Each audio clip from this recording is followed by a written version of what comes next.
આમોદ 4 રસ્તા પર તીક્ષ્ણ હથિયાર સાથે ફરતો અજાણ્યો શખ્સ, નાગરિક સુરક્ષા સામે ગંભીર ખતરો।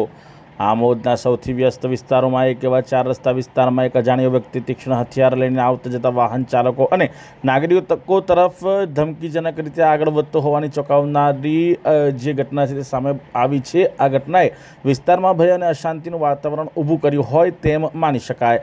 લોકોમાં સવાલ ઉઠી રહ્યો છે કે શું હવે જાહેર માર્ગો પર નિર્ભય રીતે પસાર થવું પણ મુશ્કેલ બનશે। સ્થાનિક નાગરિકોના જણાવ્યા મુજબ આ વ્યક્તિનું વર્તન અસામાન્ય અને આક્રમક જણાઈ રહ્યું છે। કેટલાક લોકો તો પોતાનો રસ્તો બદલીને જવા મજબૂર બન્યા હતા। આ પરિસ્થિતિ માત્ર શંકાસ્પદ જ નહીં પરંતુ જાહેર સુરક્ષાને સીધી પડકારતી છે। હવે સૌથી મોટો પ્રશ્ન એ છે કે જો આ વ્યક્તિ દ્વારા કોઈ મોટી દુર્ઘટના સર્જાય, એટલે કે કોઈના ઉપર હુમલો કરવામાં આવે, કોઈ નિર્દોષ નાગરિક ઘાયલ થાય કે જાનહાનિ થાય તો તેની જવાબદારી કોણ લેશે? તે એક સવાલ ઉદ્ભવી રહ્યો છે। જાહેર માર્ગો પર આ પ્રકારની ઘટના બનતી એ તંત્ર માટે ચેતવણી સમાન છે। આ બાબતને હલકામાં લેવી ભવિષ્યમાં ગંભીર પરિણામો આમંત્રણ આપવા સમાન છે। તંત્રે તાત્કાલિક અસરથી આ મામલે ગંભીરતા દાખવી શંકાસ્પદ વ્યક્તિને શોધી કાયદેસરની કાર્યવાહી કરવી જોઈએ અને નાગરિકોને સુરક્ષાનો વિશ્વાસ અપાવવો જોઈએ। નહીંતર કોઈ અનિચ્છનીય બનાવ બન્યા પછીની કાર્યવાહી માત્ર ઔપચારિકતા બની રહેશે।